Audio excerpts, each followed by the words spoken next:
नमस्कार मेरे प्यारे भाइयों बहनों और बच्चों। गीता के अध्ययन करने के क्रम में हम गीता के अध्याय 10 के श्लोक 38 पर आ गए हैं। 38 अध्याय श्रीमद् भगवद गीता अध्याय 10 श्लोक 38। श्री कृष्ण भगवान इस विभूति योग में अपनी विभूतियों के बारे में अर्जुन से बता रहे हैं। हर श्लोक में वे कहाँ कहाँ हैं, किस रूप में हैं, अर्जुन को बता रहे हैं। जहाँ भी श्रेष्ठता है, जहाँ भी किसी चीज़ की गहराई बीज है, उसमें श्री कृष्ण भगवान हैं। तो इस श्लोक में गीता अध्याय 10 श्लोक 38 श्री कृष्ण भगवान अर्जुन से कह रहे हैं, दंडो दमयतामस्मि नीतिरस्मि जिगीषतां मौनं च वा अस्मि गुह्यानां ज्ञानम ज्ञानवतामहम्। कहते हैं कि मैं दमन करने वालों का दंड, मतलब जो उनकी दंड देने की शक्ति है वो शक्ति है, अर्थात दमन करने वालों की शक्ति है। जीतने की इच्छा रखने वालों की नीति हैं। जीतने के लिए मनुष्य को बहुत नीति अपनानी पड़ती है, तरह तरह के प्रयास करने पड़ते हैं, तो वे उनकी नीति हैं। और गुप्त रखने वाले योग्य भावों का मौन रक्षक हैं। देखिए, किसी चीज़ को आदमी तभी तक छिपा सकता है, किसी को नहीं जानने देगा जब वह चुप रहेगा। और जो ज्ञान वाले लोग हैं, ज्ञानियों का वे तत्व ज्ञान में ही हूँ, ये श्री कृष्ण भगवान अर्जुन से बता रहे हैं।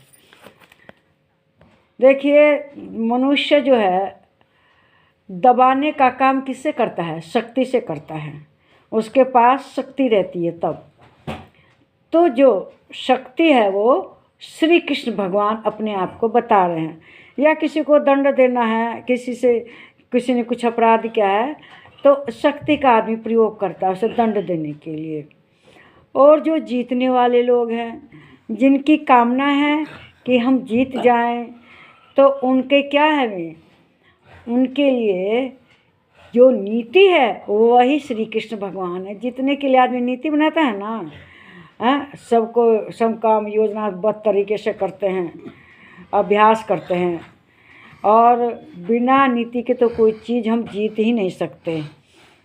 तो वो सब श्री कृष्ण भगवान है। नीति जो दबाने के लिए शक्ति होनी चाहिए, वह भी श्री कृष्ण भगवान है।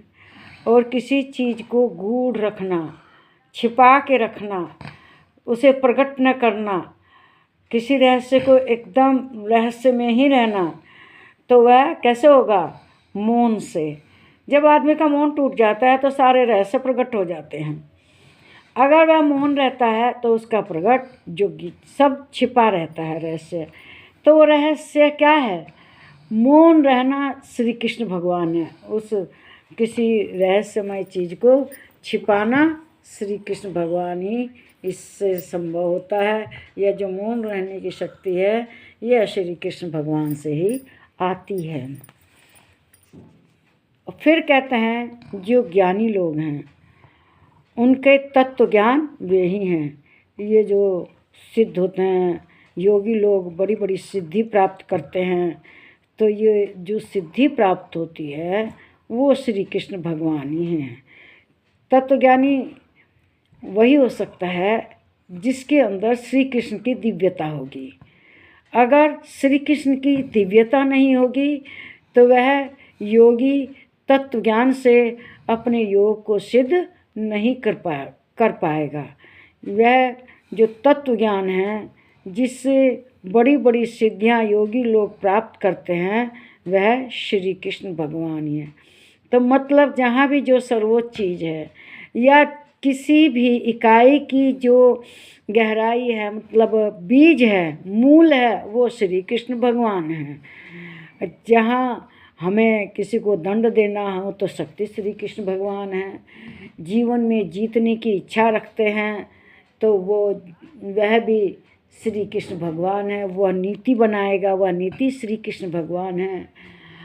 और जो रहस्य में रखने की चीज़ें हैं वह मौन है। मौन कृष्ण भगवान है और तत्वज्ञानियों का ज्ञान। इस वीडियो को लाइक कीजिए, शेयर कीजिए, इस पर कमेंट कीजिए, मेरे चैनल को सब्सक्राइब कीजिए। नमस्कार मेरे प्यारे भाइयों, बहनों और बच्चों।